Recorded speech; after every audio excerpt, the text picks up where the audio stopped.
Hello, Pisces friends. I'm Annie Botticelli, and welcome to my Pisces October 2024 Astrology Horoscope forecast. I'm calling the theme of this month for Pisces a new era bursts open for Pisces, and we're going to talk all about that and the ways in which that is true. This is a really big time for Pisces placements, whether it's your moon in Pisces or your sun in Pisces or your rising Pisces or whatever Pisces sign or placement you're listening for. What we're going to talk about here is part of your astrological picture.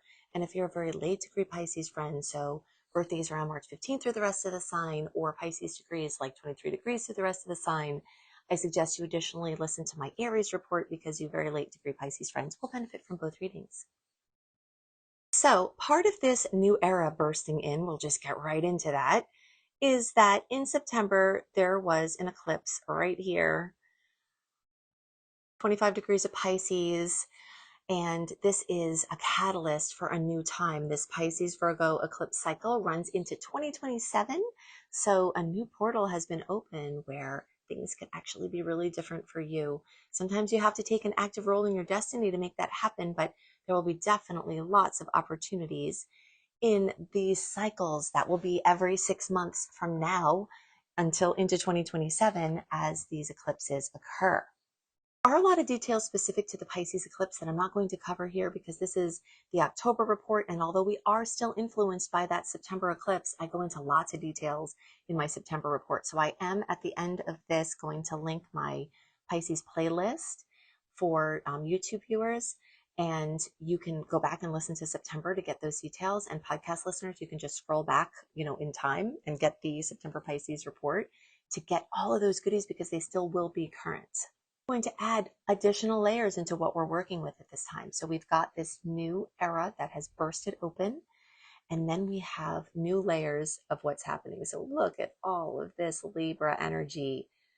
Podcast friends, I'm going to post the chart as the thumbnail so that you can look in the top right there and just see transiting South Node, the Sun, Mercury, Astrea, Lilith, Juno, all in Libra.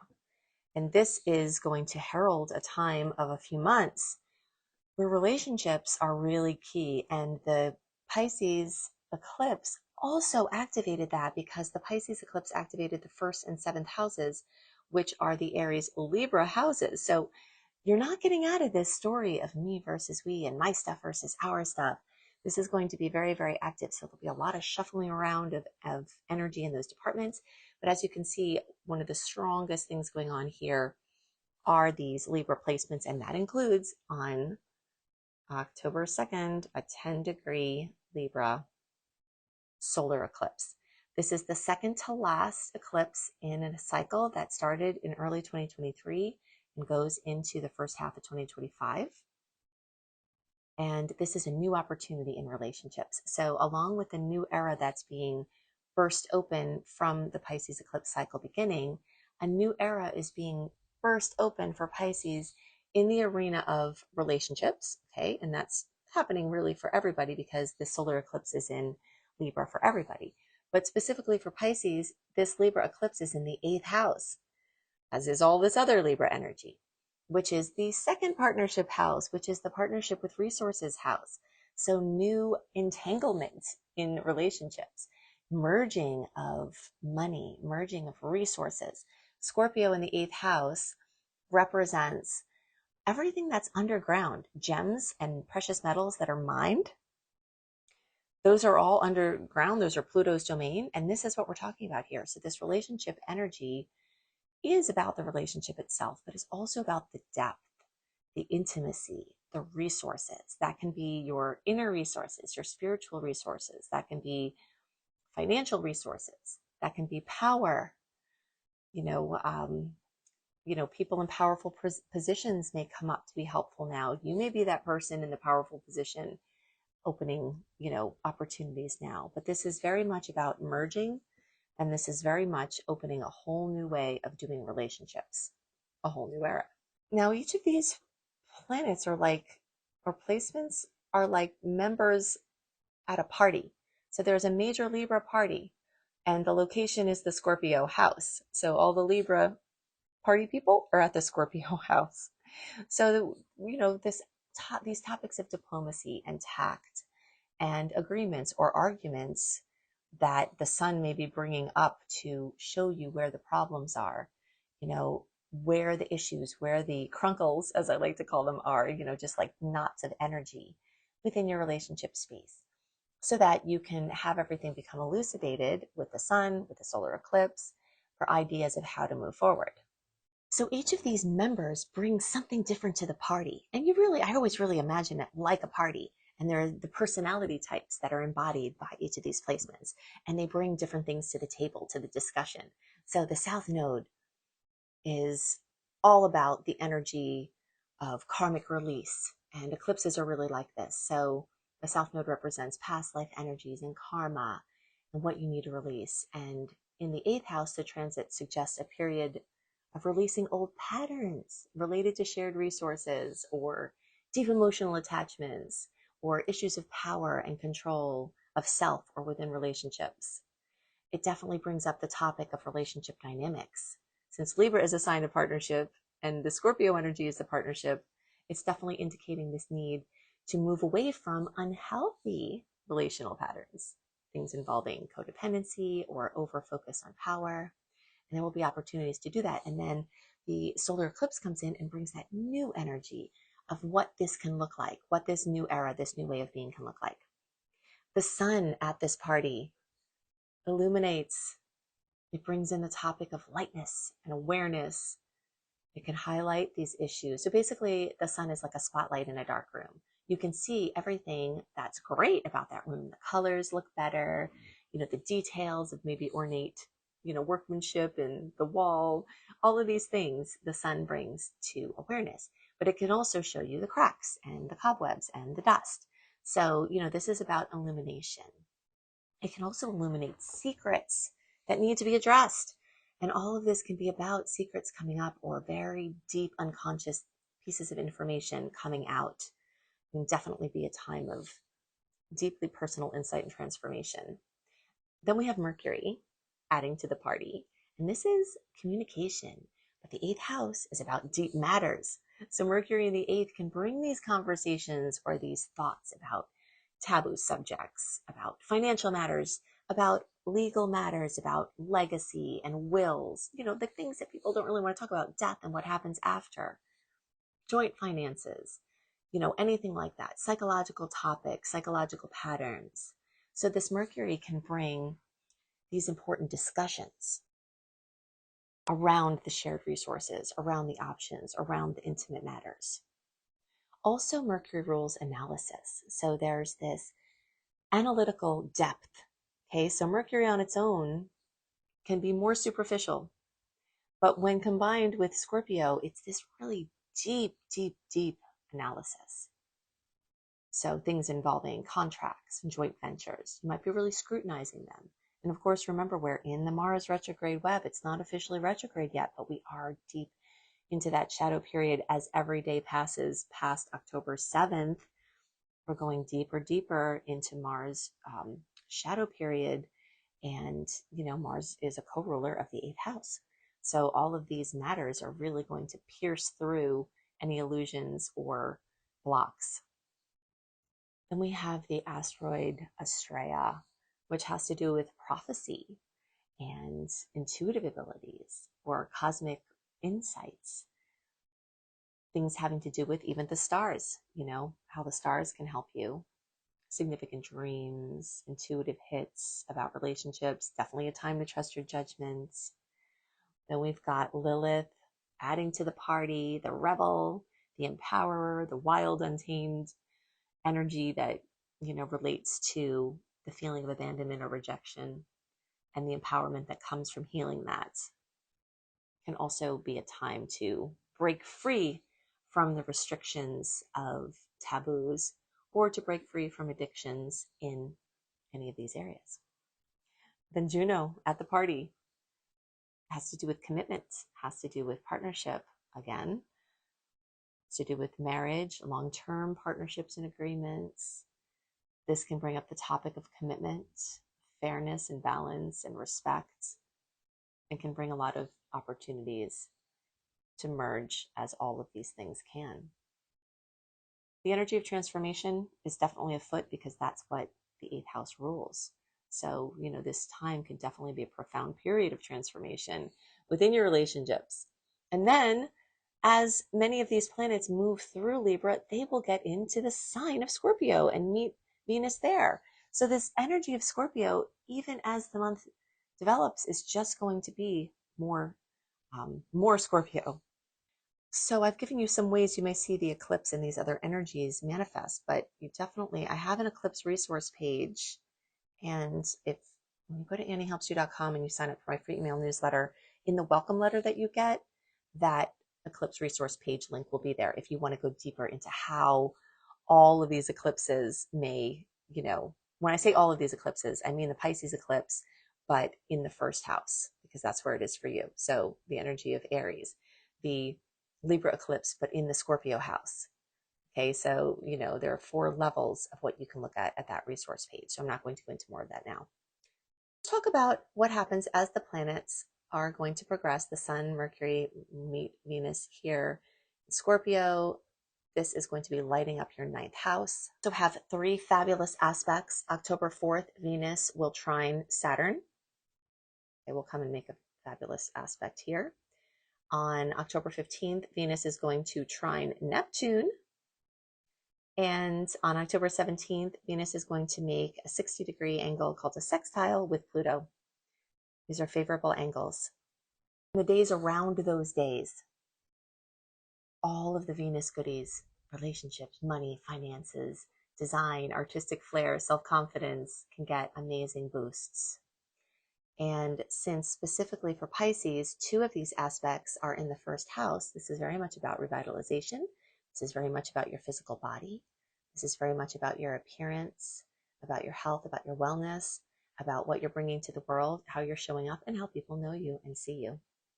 The aspect with Venus and Pluto is going to highlight the 12th house, and this has to do with deep, more psychological things. This is another water house like the 8th house. Definitely the dream time, things being activated, deep intuitive insights, spiritual transformation, quiet artistic focus, insights into your genetics and your ancestry and how they may be affecting your current life, either medically or through different patterns. Okay, so now let's add this 9th house layer in, because all of those aspects that we talked about with Venus, with these outer planets, which are a big deal, then the transit of the Sun and Mercury, once they get here into Scorpio, are all going to be aspecting this 9th house. And this is let's talk about multiple layers about this. First of all, any transits through the sign of Scorpio make a trine, the most favorable aspect in all of astrology for Pisces. So these are kisses, like I like to call astro kisses. So there are some general kisses that you'll benefit from, but then there are the specific kisses of these 3 inner planets to your placements. So you get all of the Venusian goodies, all of the Sun goodies, and all of the Mercury goodies expanded. And we can talk about what some of those things might be as they transit through the 9th house. So Venus can bring a passion for learning and exploration and adventure. So you may have a chance for doing some of those things, having a deeply transformative experience through broadening. The key word here is broadening, because Sagittarius rules this energy of going broad, looking at something from a mountaintop view. So you may have a chance to get some insights into things that give you a bird's eye view of a situation and can make you feel lighter and maybe even help you to see the solution. There could be an attraction to foreign cultures, immigration topics, studying different philosophies, different languages. There could be international business opportunities that come from these Venus aspects. There could be a harmonizing effect. Venus rules the sign of Libra, and that is all about harmony, which is a very strong theme for this month, the quest for balance, the quest for harmony. So, finding joy and even maybe money in philosophical or spiritual pursuits. As the Sun comes and illuminates this space, it can illuminate your beliefs. It can show you the beliefs that you have that are causing you trouble. It can cause you to see the ones that are working for you, and you can have a very deep period of reflection on what it is you believe and how that's serving you. It can be fantastic for education and studying. And this energy of Mars is going to become kind of this weird dynamic of obsessive or unambitious and lazy.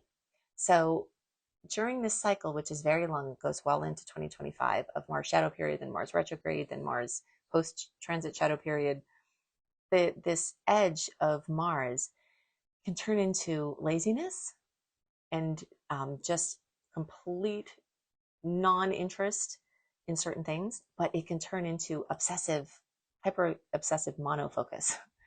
So you become obsessed in certain things to the exclusion of other things, maybe things you're supposed to even be doing. So you might get obsessed with education.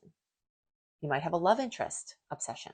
Someone could come back in, or a new person could come in.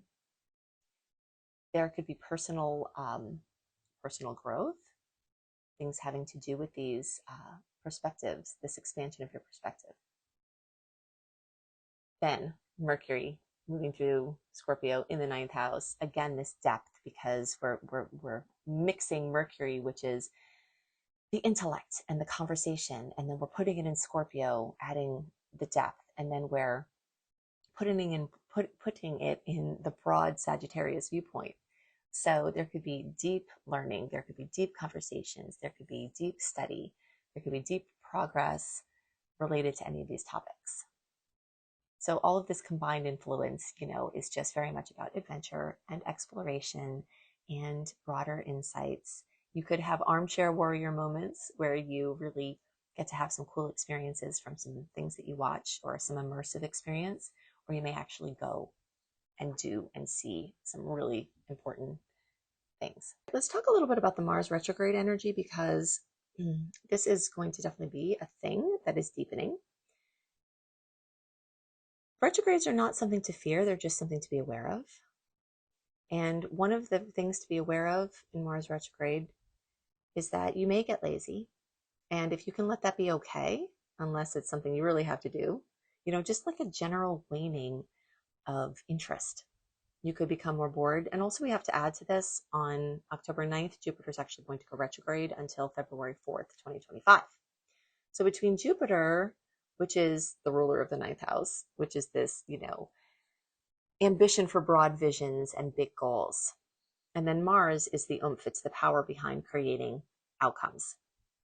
So with this retrograde energy happening for both of them, you may find that your big long-term goals are not as interesting, or it might not matter as much, and things get very front and center, like right in front of you.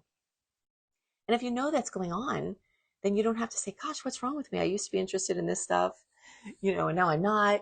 It's just a temporary cycle where basically Jupiter wants to do its work of expanding in Gemini, of expanding your 4th house of home and family, because Jupiter is doing this work from May 2024 to June 2025. And it's a time where any expansion that's happened in home and family, or real estate, or in writing, communication, or anywhere else in your life, things may start to cool. So things that were just like blazing forward, they might start to cool, and you might say, gosh, what's happening? And if it's something you liked expanding, you might get nervous. But don't worry. This is a time to assess if the rate of growth is sustainable, what things have to be shored up and strengthened in order for your tower to be built higher. Outer planets serve us to help us build our very tall towers of experience and build them strong and steady. So Jupiter is testing for sustainability with what it is that you're doing, and it's also testing trajectory to see if you're going in the right direction. So this period of time of reevaluation is exactly that. This is a fantastic time to reevaluate, edit, go back over, analyze past data. It's not the best time to try to force things forward. You'll have some decent forward moving energy until around October 7th, and that's going to be the last window that we have until well into 2025. So that is an important thing to note, note down that date for sure. But as you pass that threshold, we're really starting to dive down now into the inward and the backward, and being the earthworm and reworking old ground, so that the things that you create can be strong and steady and amazing. Mars is going to be transiting for a long time through your fifth house. It's also going to be transiting for a long time through fellow water signs. So this is exciting. This means that for a lot of the time that Mars is doing its thing, it's going to be trining your placement. So those Venus trines we talked about, those are exciting. Those are shorter term now because they'll just kind of breeze right through. That'll be kind of just this month. But Mars is going to go through Cancer, then it's going to go backwards through Cancer, then it's going to go forwards through Cancer. So we're talking about a longer period of time. And this has to do with Cancer, which is home and family. Again, this fourth house where Jupiter is. So you've got a lot of inner foundational things, patterns from your childhood that are coming up in your relationships now. Childhood home, your house, where your family is, your family structure, all of that. And then Mars is going to work this ground of Leo through the house, and eventually it will get into Leo and be retrograde in Leo also. So this theme of Mars working Leo, especially for Pisces, is going to be double time over the upcoming many months. And Leo has to do with creativity, leadership, your passions, the things that you're excited about, your hobbies, all of those things. So as Mars is moving direct in this house, and it is still technically moving direct, okay? So you're going to feel both of these things happening. You might feel increased energy and motivation just in general. You may have more assertive drive to express yourself in bold and creative ways, your creativity and passion, your leadership and assertiveness can all be really through the roof, and you may make some major headway. Then as these retrograde energies are starting to come in, we're talking about now a reevaluation of actions, possible delays and frustrations, revisiting old issues, anything having to do with going back to old creative pursuits that really brought you great joy. Maybe you were a dancer when you were younger, and now your kids are out of the house and you start dancing again. This could have to do with lovers, romance, relationships, because this is a house of romance and true love. And a lot of that could happen. If you are in a relationship and things seem to be cooling down, Mars retrograde sometimes cools things down. And then, like I said, sometimes it creates a monofocus. So, there's something in here with this extreme double-edged sword of extreme obsession in a romantic topic or lackadaisical, feelings. This is also the house of children. So helping your kids with things, working with, parenting and stuff that your kids need, that all can come up too. Okay, one more date that I want to give you that's really important is October 17th. And this is the full moon at 24 degrees of Aries, which is going to bring fullness, completion, fruition, drama into the money house for Pisces. It could be a big money manifestation. It could be a big purchase. It could be, a big expense. It could be some advancement with your financial sector in some way. This could be an advancement for a sustainability project or a gardening project or something having to do with an earth-based focus. There can also be fullness, completion, fruition, possibly drama in the energy of Aries, which rules the first house, which is back to the physical body. If you have any symptoms, this is definitely a time to get them checked out and not ignore them. If, this could be moments of fame and recognition, because full moons bring things out into the light. And sometimes it's you brought out into the limelight. So there could be something important that happens at that time. I've given you a lot of dates, and I give you a lot more dates in my October 2024 astrology write-up. So I'm going to give you instructions on how you can access the sweet and salty dates and a bunch of other goodies. Help you continue to make the most of the starry possibilities. October is definitely going to be one of the most intense months of the year, September and October both. So we're not out of it yet. We are in the heat of eclipse season. We are in the, time of karmic change. We are in the time of having opportunities to live in your highest expression in this lifetime and release karma in an instant slate clearing. Things can be feeling like you walked through a portal and, into a completely different life. Okay, so make sure you like, subscribe, and click the bell. As I've been told, if you don't click the bell, you won't receive my notifications. And if you enable notifications, it makes it even more likely that you're not going to miss anything that I post. And if you want early access to my public horoscopes, then go to anniehelpsyou.com. You will see this page. Scroll down there, put your name and email address in here, click receive. You'll get a welcome letter into your inbox. Sometimes it goes to spam. You can find it there and move it to your inbox. And there will be my eclipse resource page. There will be my zodiac health tips. You'll get my 28-day virtual coaching program. All of this for free. These are VIP perks. And at that archive link, you can search for October 2024 astrology to get my write-up of the sweet and salty dates. A lot of different dates that I didn't talk about in this report of aspects that you will really want to know and how you may see them manifest. Lots more goodies. I'm always finding out ways I can give extra perks to this community. You also get monthly mini astrology lessons. Now, if you're interested in learning astrology and you want something more structured and a system, I have that too. I've been an astrology teacher for decades, and I've helped many, many people get to where their passion of the stars helps them to earn money. So you can scroll down on that same page, click on Up Level, and you will see my Astrology Basics and Beyond course or my Become a Professional Astrologer Mastery Certification course. If you think I put a lot into my free offerings, you should see what I put into those courses. I hope you have a wonderful month, and I'll see you next month. Bye.